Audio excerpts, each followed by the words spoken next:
जय जगन्नाथ पिला माने आज आम जानवे 1857 रे जो वार होता इंडिया रे सिपाही म्यूटिनी तार कारण कौन तीन टा मेन कारण देखा। फर्स्ट गोटे पॉलिटिकल रीजन देखा।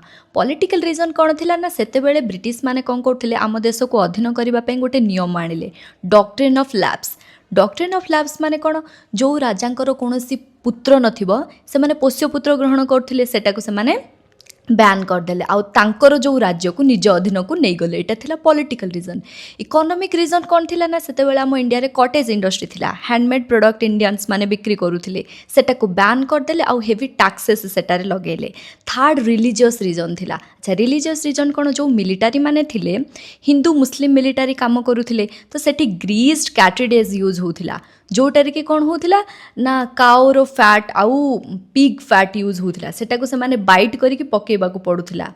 तो एटा दी माने बोथ हिंदू और इस्लाम से मानकर कौन है ना सेंटिमेंट को हट कला रिलीजियस सेंटिमेंट को जेहेतु गाई आम मानकर माँ स्वरूप आम एमती करें आ इस्लाम मानकर फॉरबिडेन होची पिग से माने मध्य ताको तार मांस ग्रहण करें। तो से एटा गोटे वार होता जोटा को कि कहुए first war of independence. Thank you very much.